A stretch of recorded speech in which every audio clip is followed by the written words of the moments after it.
প্রিয় মুসল্লি ভাইরা, আল্লাহর নবীর বিশিষ্ট সাহাবী হযরত আব্দুল্লাহ ইবনে যায়েদ ইবনে আব্দে রব্বিহি একদিন তিনি একটি খেজুর বাগানে বসে কাজ কাম করেছিলেন। এমন সময় খবর আসলো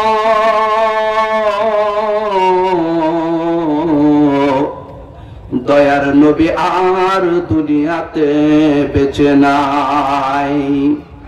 বিশ্ব নবী ইন্তেকাল করেছেন। দয়ার নবী এই উম্মতকে এতিম করে চিরদিনের জন্য এই দুনিয়া থেকে বিদায় নিয়েছেন। এই খবর শোনা মাত্র সাহাবী আব্দুল্লাহ রাদিয়াল্লাহু আনহু সঙ্গে সঙ্গে মাটির মধ্যে সেজদায় লুটিয়ে পড়লেন। সেজদায় লুটিয়ে পড়ে রব্বুল আলামিনের দরবারে আবেদন করলেন, ইয়া রব্বাল আলামিন,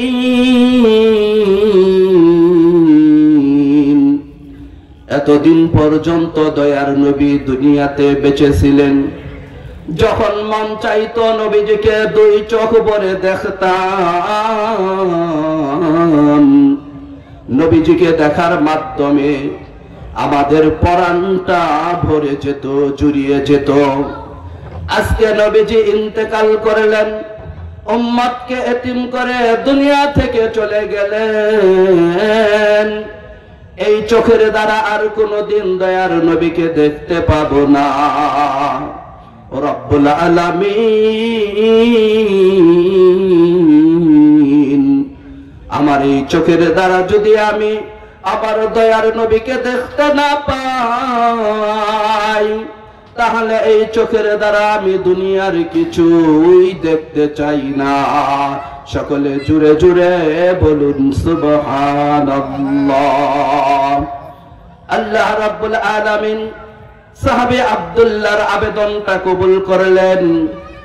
আব্দুল্লাহর দুইটা চোখ আল্লাহ তাআলা দিয়ে নিলেন, তাকে অন্ধ করে দিলেন। কিন্তু যেই নবীর প্রেমে পড়ে সাহাবী আব্দুল্লাহ নিজের চক্ষু দুইটা অন্ধ করাইলেন।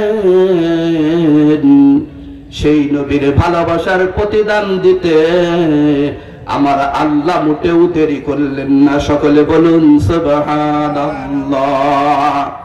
সাহাবী আব্দুল্লাহ এরপর থেকে তার দুই চোখ দ্বারা দুনিয়ার কিছুই দেখতে পাইতো না। তবে যেই নবীর প্রেমে পড়ে, যেই নবীর ভালোবাসায় পড়ে নিজের চক্ষুগুলা অন্ধ করাইলেন। বন্ধুরা, সব সময় ওই সাহাবীর চোখের সামনে দয়ার নবীর প্রতিচ্ছবি ভেসে থাকতো। সকলে বলুন সুবহানাল্লাহ।